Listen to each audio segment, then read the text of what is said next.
advisable to got in the compromise schemes of the creditor. अच्छा ठीक है, कुछ एडजस्टमेंट्स हम लोगों को करने हैं क्योंकि we are having a problem in the financial situation. हमारा कुछ फाइनेंशियल सिचुएशन में क्राइसिस है, उसको रिकवर करने के लिए we are going to the system of the what internal reconstruction.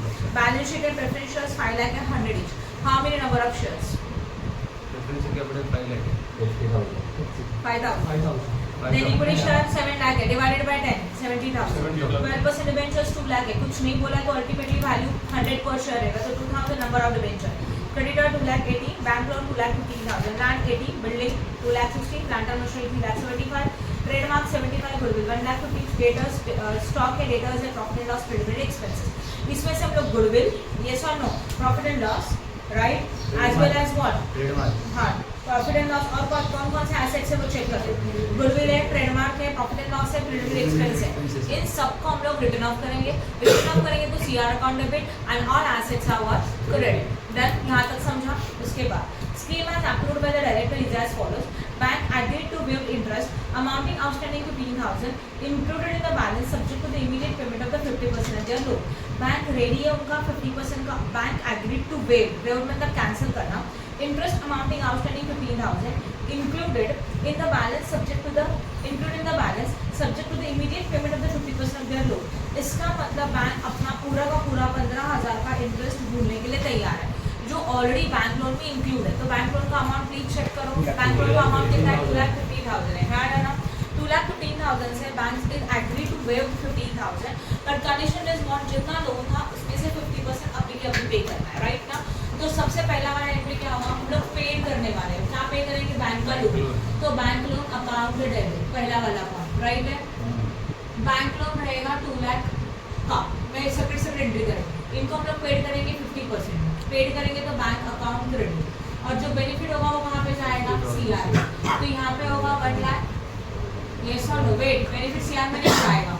कितने का लोन था? 2 लाख का था. बट अभी आप कितना पे कर रहे हैं? ओनली 1 लाख. तो एंट्री भी किसका आएगा? 1 लाख का. उन्होंने ये बोला है क्या कि remaining bank loan is wave cancel? कुछ बोला नहीं. तो जो रिमेनिंग बैंक लोन है वो पेड करना है. जब पेड करेंगे तब करेंगे. यहाँ तक समझ में आया? तो बैंक लोन टोटल 2 लाख था. उसमें से हम लोगों ने पेड किया ओनली उसका 50%. बोला है ना 50% करके. हाँ या ना? क्वेश्चन नंबर क्या था ये? अच्छा मतलब 15,000 एज्यूम कर लिया था, डिडक्ट हो गया. नहीं बता दूँ. तो दो अलग अलग एंट्री करेंगे. उसमें से सिर्फ एक एंट्री पास किया, अभी और एक एंट्री बाकी. Bank agreed to waive interest amounting 15,000 included in the balance subject to the immediate 50% loan amount. मतलब जितना लोन था उसमें का 50% लोग इमीडिएट पेमेंट कर रहे हैं. तो बैंक लोन का पेमेंट कर रहे हैं. बैंक लोन टोटल 2,15,000 का था. उसमें से 15,000 का इंटरेस्ट है, वो वेव है, वो अपने लिए प्रॉफिट है. तो अगर interest on bank loan profit है तो एंट्री क्या होगा? वापस से कितने का अमाउंट कैंसिल हो रहा है? Bank loan account debit. हाँ है ना? जो क्या था? ओनली इंटरेस्ट ऑन लोन था जिसको हम लोग ब्रैकेट में लिखेंगे, राइट. और वो अमाउंट कितना? 15,000. और ये कैंसिल हो रहा है तो ये अपने लिए बेनिफिट है. तो सीआर 15,000. बट सीआर को भूलने के लिए तैयार है. उनका पहला कंडीशन ये था कि जितना लोन है उसमें से 50% इमीडिएट पेमेंट करे अभी के अभी. तो 2 लाख का लोन था. 2 लाख के लोन में से 50% पेड करेंगे तो 1 लाख आएगा. तो ये राइट ऑप्शन है. तो एंट्री क्या आएगा? Bank loan account debit to और bank. And down in list. समझा अच्छी तरह से? गुड. ओके. उसके बाद नेक्स्ट वन आगे जाए. दोनों एंट्री समझा.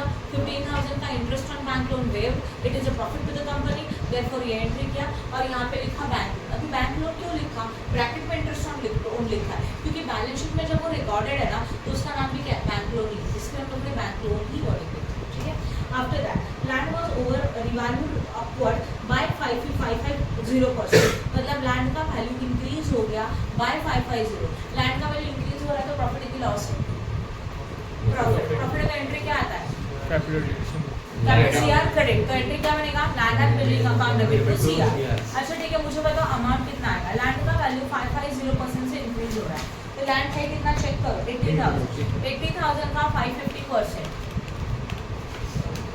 4,40,000.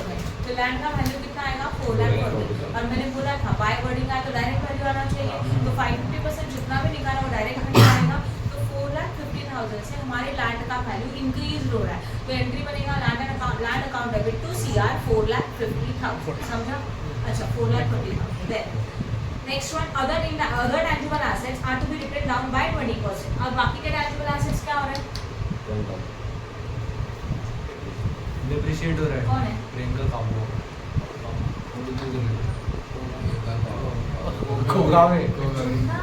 Okay, come to the point number 2. Land was revalued and upward by 550%. मतलब लैंड का रिवैल्यूड बोला, अब लैंड हमारा इंक्रीज हो रहा है 550%, so उसका एंट्री हो गया। Land account debit to CR, amount आएगा लैंड का 550%. Then other fixed assets will be written down by 20% uniformly and all intangible and fictitious assets are written down. वो तो पता है। तो बाकी के फिक्स एसेट्स 20% से रिड्यूस हो गए। रिड्यूस हो गया तो हमारे लिए लॉस है, तो एंट्री बनेगा CR amount debit to fix assets, और अमाउंट आएगा फिक्स एसेट्स का सीधा 20%, बिकॉज बाय वर्डिंग इज तो डायरेक्टली अमाउंट कंसीडर करेंगे, राइट है। उसके बाद then debenture holder agree to reduce their claim by 20% provided they are, देखो debenture holder agree to reduce their claim by 20% provided they are paid 20% immediately and balance being redeemed in the 4 equal installment.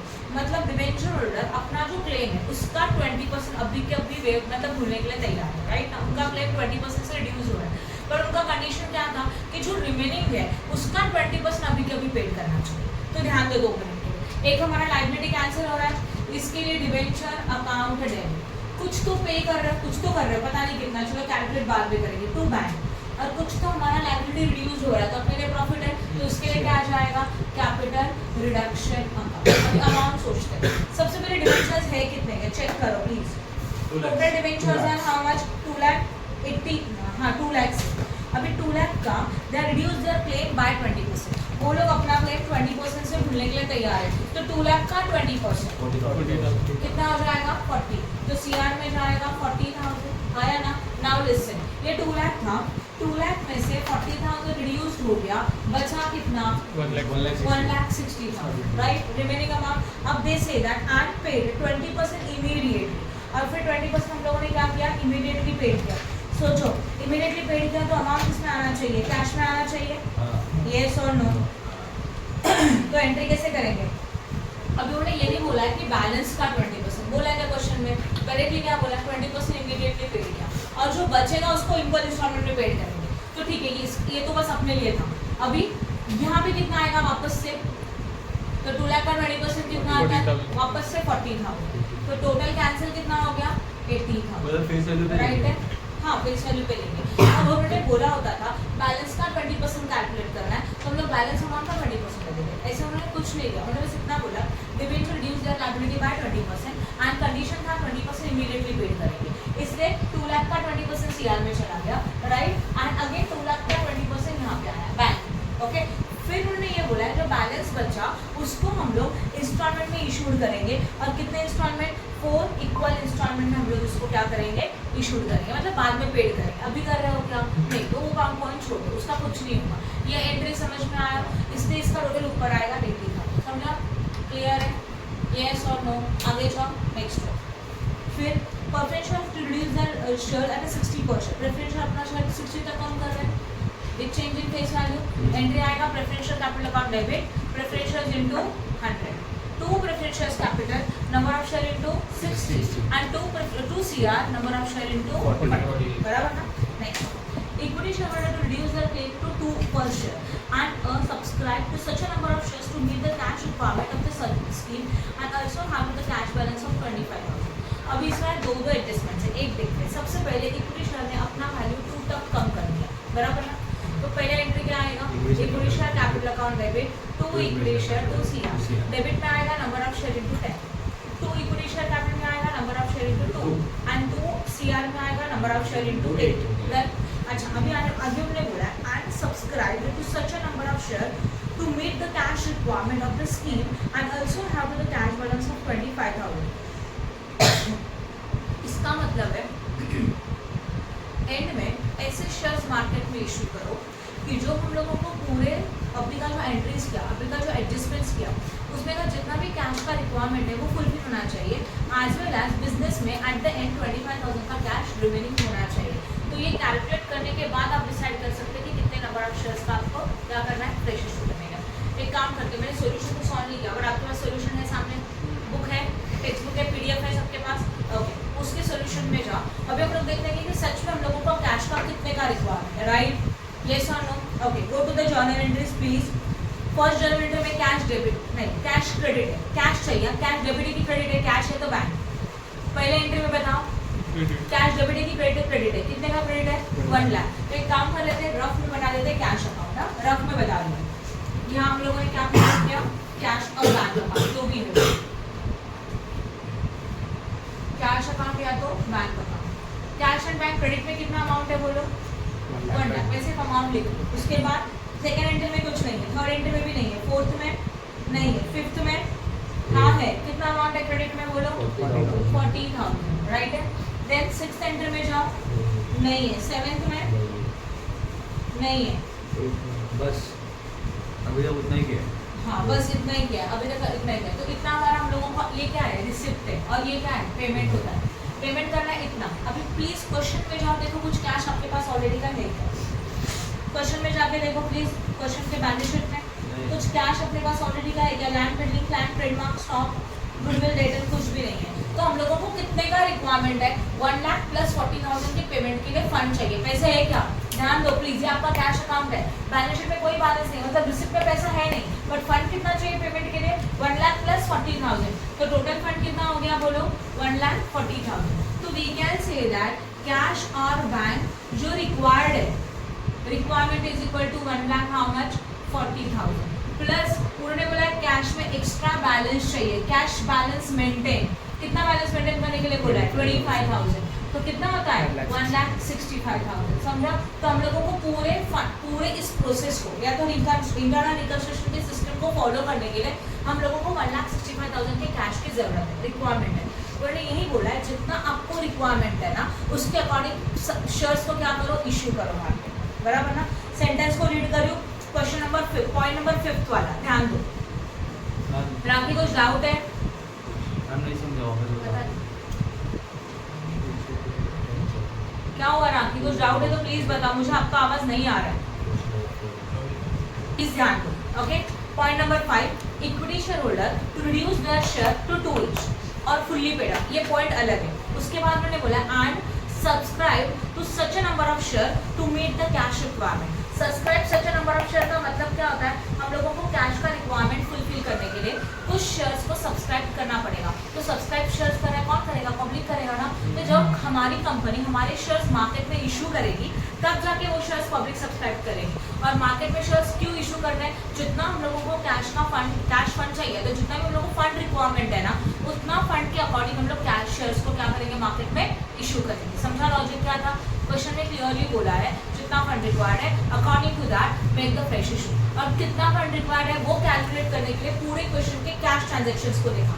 When cash is debit, means cash comes in, and when cash is credit, then cash is goes out. तो यहाँ पे cash के debit में कुछ भी नहीं है, check करो। सारे एंट्रीज कैश के क्रेडिट में थी। कितने का पेमेंट करना है? 1 लाख का, एज वेल एज 40 का। तो कितने का फंड चाहिए? 1,40,000 का। ऊपर से उन्होंने बोला कि 25,000 का कैश बैलेंस रखना है, तो 1,40,000 का एक्चुअल पेमेंट के लिए पैसा चाहिए, एज वेल एज 25,000 का कैश में मिनिमम बैलेंस चाहिए। टोटल रिक्वायरमेंट कितना हो गया? 1,65,000। तो 1,65,000 का हम लोगों को फंड चाहिए, इसी के लिए हम लोग इतने ही वैल्यू के फ्रेश इशू करेंगे। अब समझ में आया? तो फ्रेश इशू करेंगे तो एंट्री क्या आता है? बैंक अकाउंट डेबिट, यस और no, to equity share capital. और फ्रेश इशू कितने का करना है? 1,65,000। तो अल्टीमेटली फ्रेश इशू करेंगे तो फंड आएगा देखो 1,65,000, उसमें से 1,40,000 आराम से पे करेंगे एंड 25,000 का कैश बैलेंस बचेगा। समझा कैसे कैलकुलेट किया? तो एंट्री तो क्लियर है, फ्रेश इशू का एंट्री आप कर सकते हो, बट फ्रेश इशू का अमाउंट फाइंड आउट करने के लिए हम लोगों ने कैश का अवेलेबिलिटी देखा, कितना फंड अवेलेबल है, and according to that amount decide किया। ये लॉजिक समझा सबको? बोलो सिद्धार्थ, लास्ट रो कहाँ तक नहीं समझा? लास्ट वाले सेंटेंस में क्या दिया है जरा रीड करो प्लीज।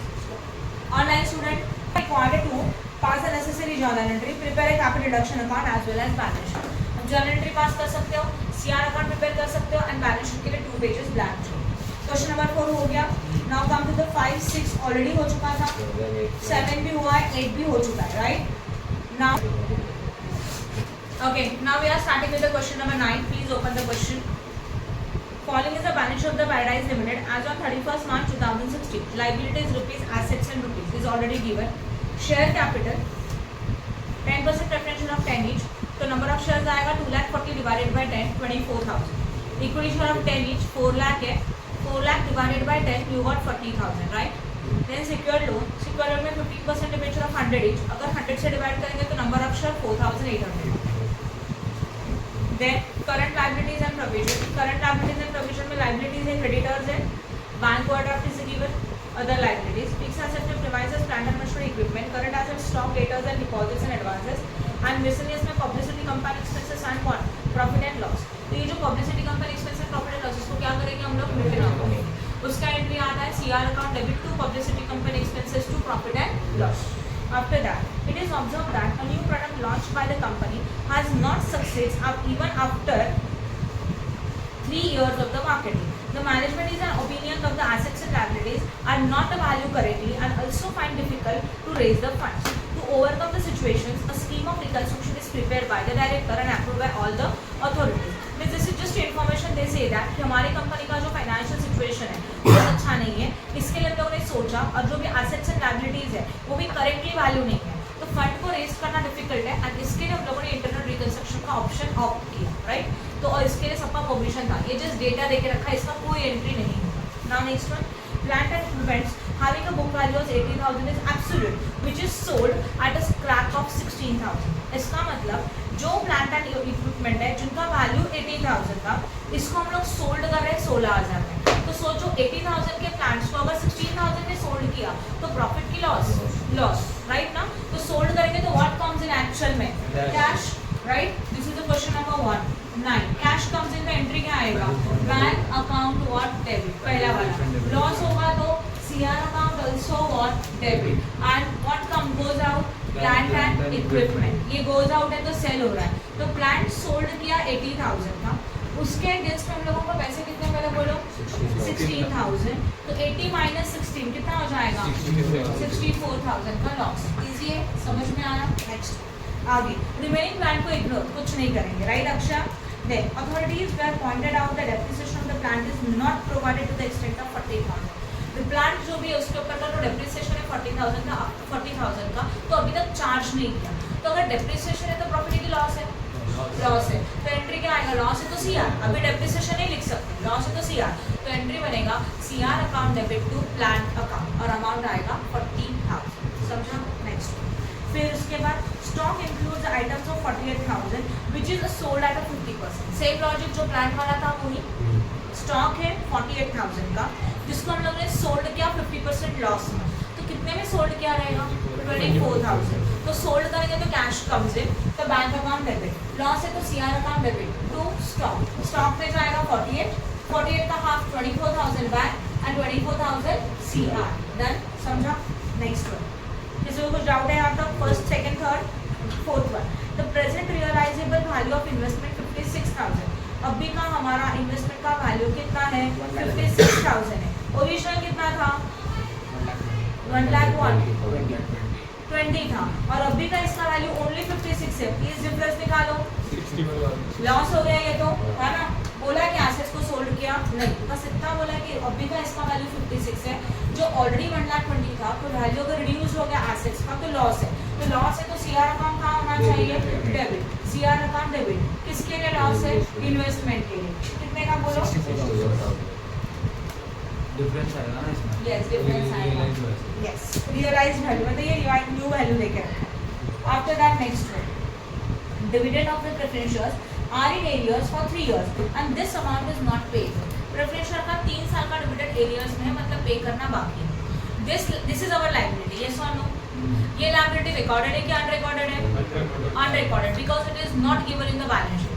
और अनरिकॉर्डेड लायबिलिटी को अगर पेड नहीं किया तो नो एंट्री, इसका कोई एंट्री नहीं आएगा. अनरिकॉर्डेड लायबिलिटी को या तो कंट्रीब्यूशन लायबिलिटी को जो एक्चुअली पेड करते हैं ना, देन ओनली उसका एंट्री पास होगा. अगर इसको पेड नहीं करेंगे तो एंट्री पास नहीं होगा, तो इसका एंट्री कोई पास नहीं होने वाला. ये भी लॉजिक समझ में आया. Next one, then all losses and fictitious assets are to be written off, वो तो हम लोगों ने कर लिया. Expenses paid for forming and implementation scheme is 8,000. This is your reconstruction expenses. क्या एंट्री आएगा, बताया था मैंने. Yes, CR account debit to bank, because paid कर रहे एक्सपेंसेस तो कैश इज गोज आउट, इसलिए बैंक क्रेडिट. और ये एक्सपेंसेस है, लॉसेस इसके लिए CR अकाउंट डेबिट, तो एंट्री आएगा CR account debit to bank. This is for 8,000. Paid up value of equity is to be reduced to and preference is to 5. However face value remain the unchange. तो अगर face value unchange है means face value same है, yes और no, मतलब face value अगर same है तो single single entry आएगा। इक्विटी शेयर के लिए एंट्री आएगा equity share capital account debit to CR account, capital reduction account, right. Equity share के एक शेयर का ओरिजिनल वैल्यू 10 था, now it is reduced to what, two बोला है तो कितने से रिड्यूस हो गया 8, तो 8 लेना चाहिए आपको। सीआर लिखने का है ना सिर्फ, इसलिए 8 आएगा। तो number of share into 8, how many number of share of equity shares 10 each. 40,000. 40,000 into फिर कितना आएगा 8, समझा ये वाला एंट्री।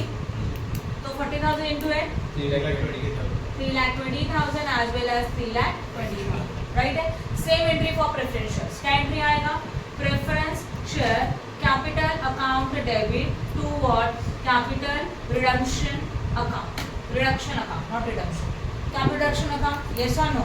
नंबर ऑफ शेयर्स कितने इसके बताओ, प्रेफरेंस के 24,000 और वैल्यू 5 तक कम हो रहा है, तो कितने से कम हो गया 5 से, तो 24,000 into 5, how much 1 lakh 1 lakh what 20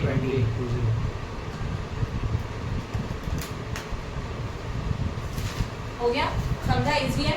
next आगे का, creditors dues by settle 20% for the immediate payment in cash. जब क्रेडिटर को पेड करेंगे तो 20% इमीडिएट पेमेंट किया, 40% कैंसिल किया, क्रेडिटर मतलब लाइबिलिटी कैंसिल होगा तो benefit CR and 40% paid by the issue of 16% debenture, और जो 40% पेड था उसके लिए क्या दिया है 60% डिबेंचर दिया। वेरी सिंपल एंट्री, सबसे पहले क्या आएगा, क्रेडिटर्स अकाउंट व्हाट डेबिट, उनका क्या क्या दे रहे हो 2 lakh. टू व्हाट, पहले क्या दिया 20% in cash दिया. 20% कैश में दिया। वेट, तो पहले कैश मतलब बैंक लिख सकते, फिर क्या दे रहे हो अमाउंट कैंसिल सीआर 40 सीआर बोला है, मतलब कैपिटल रिडक्शन, कैंसिल हो रहा है तो कैपिटल रिडक्शन, और लास्ट में इनको क्या दिया 16% डिबेंचर, तो आएगा टू 16% डिबेंचर। सबसे पहले चेक करो क्रेडिटर्स है कितने का, total amount of creditors how much 2 lakh, तो यहाँ पे आएगा 2 लाख। 2 लाख में से हम लोगों ने पेड किया कितना परसेंट 20%, तो 2 लाख का 20% कितना आएगा 40,000. जो जाएगा कैश में इमीडिएट पेमेंट। फिर 40% अमाउंट कैंसिल किया तो 40% मतलब कितना आता है 80,000, that is the CR. And उन्होंने क्लियरली बोला है एंड द 40% पेड और 40% को क्या दे दिया डिबेंचर्स, तो यहाँ पे आएगा 40 मतलब 80,000। अभी 80 प्लस 40 2 लाख होना चाहिए, देखो चेक करो हो रहा है नहीं हो रहा है, तो इनका टोटल यहाँ पे जाए। जरूरी नहीं है ना कि 100% सेटल करो, हम लोग 70% को भी सेटल करें, 30 एज इट इज छोड़ दिया तो उतना ही अमाउंट जाएगा, ठीक है। Now next one, a call of rupees 3% equity shares are made and received.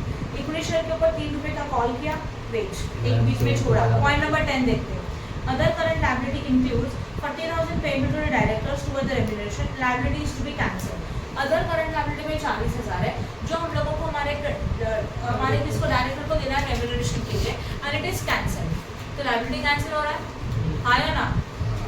इसमें इंक्लूड है ये अदर करंट लायबिलिटी में, तो एंट्री आएगा other current liability account debit to CR, और अमाउंट कितना होने वाला है 40,000। भले ये डायरेक्टर रेम्यूनरेशन है पर वहाँ पे रिकॉर्डेड वर्डिंग क्या है अदर करंट लायबिलिटी, इसलिए एंट्री में भी क्या लिखेंगे other current liability account debit to CR. Okay, next one, a call of rupees 3% on equity shares to be made and received. Equity share का कॉल करो 3 रुपए का और उसका पैसा मिला। अब इक्विटी शेयर के कॉल का पैसा मिला तो एंट्री सिंपल है, कैश कम्स इन, तो बैंक अकाउंट डेबिट टू और इक्विटी शेयर कैपिटल। अभी पॉइंट ये है कि हाँ मैं हाँ कुछ चीज़ें खाएंगे, एक शेयर का थी इतना भी क्लियर है, पर हाँ मेरे नंबर ऑफ शेयर्स ऊपर जाके चेक करो 40,000 ना, क्योंकि वैल्यू तो चेंज नहीं हो रहा है, इसलिए 40,000 इंटू कितना आएगा 3, 40,000 इंटू 3 कितना आता है 1,20,000 एज वेल एज 1,20,000। देन किसी को कुछ डाउट है यहाँ तक, गुड।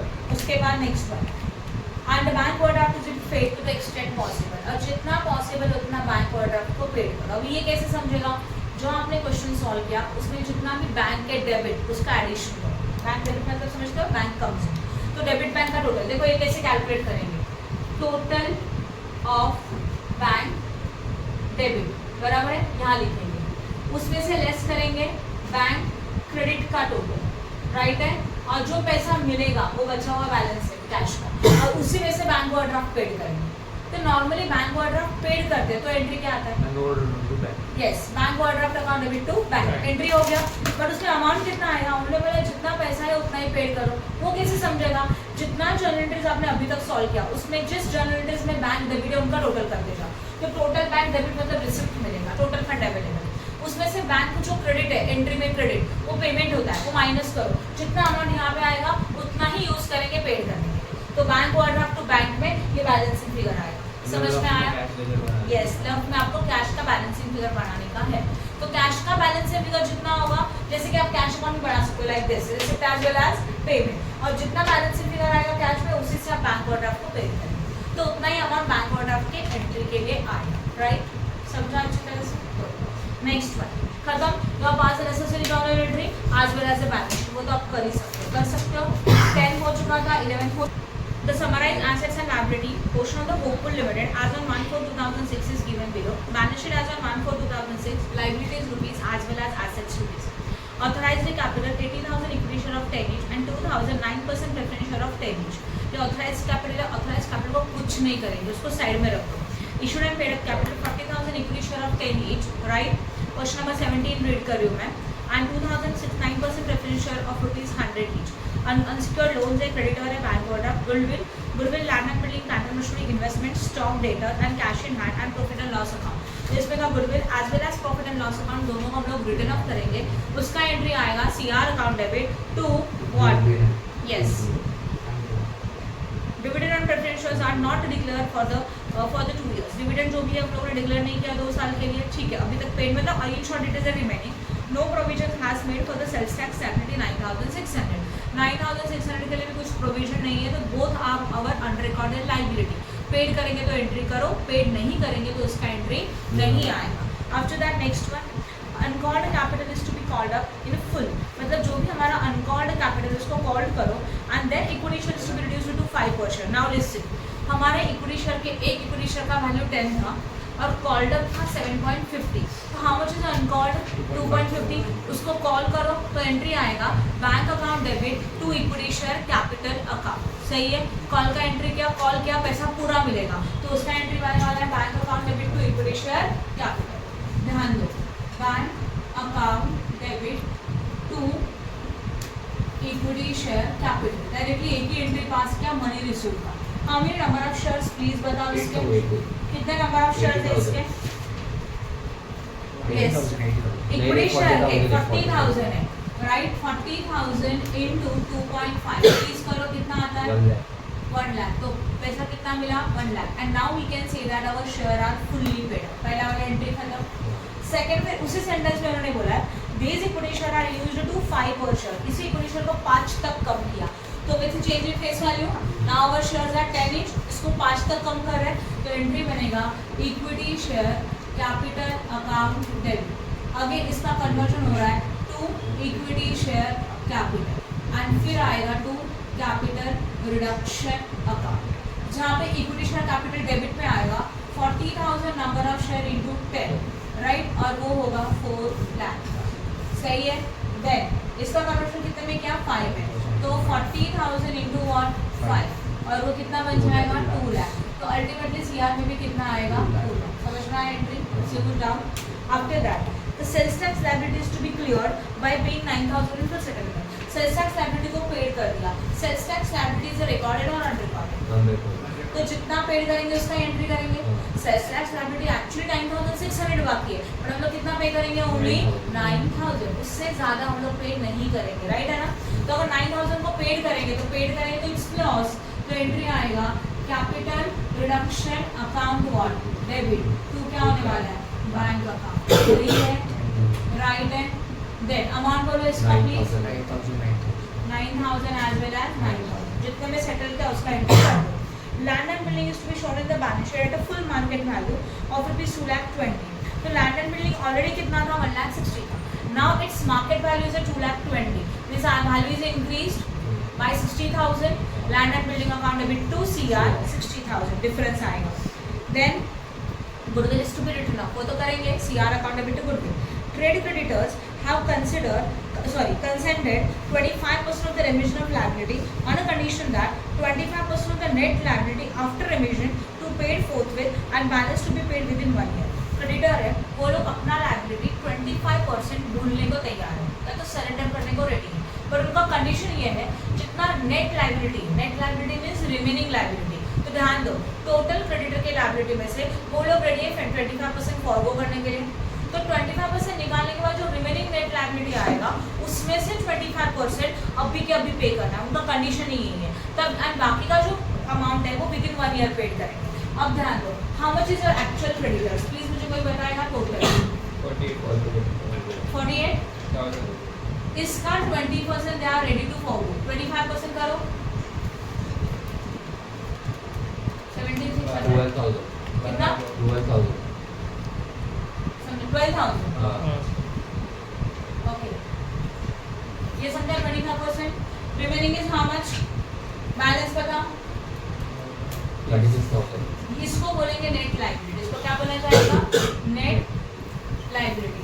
ये जो भी नेट लायबिलिटी है 36,000 ना, इस 36 में से 25% अभी के अभी पे करने का बोला है, बैलेंस नेट लायबिलिटी का 25%, करो नेट लायबिलिटी का 25% कितना आता है, कितना आएगा 9,000, इसको अभी के अभी पे करेंगे तो इसको बैंक आएगा, और जो balance 75% is paid with in 1 year, तो विद इन 1 ईयर के लिए तो फिलहाल कुछ नहीं होने वाला, यस और नो, राइट, यहाँ तक समझा, ओके। तो अब इसका एंट्री कैसे करेंगे, देखो क्रेडिटर्स अकाउंट डेबिट, पहला वाला point creditor account what debit, to इनको पेड करेंगे कुछ टू बैंक, और कुछ बेनिफिट है अपने लिए, तो कहाँ जाएगा कैपिटल रिडक्शन अकाउंट, सीआर में जाएगा ये वाला 12,000, पेड करेंगे कितना 9,000, तो टोटल कितना हो गया 21,000, सही है, हो गया, इतने का एंट्री आएगा, 48 का पूरा एंट्री नहीं आएगा, समझा, ये वाला वर्किंग नोट लिख के रखेंगे काम आएगा।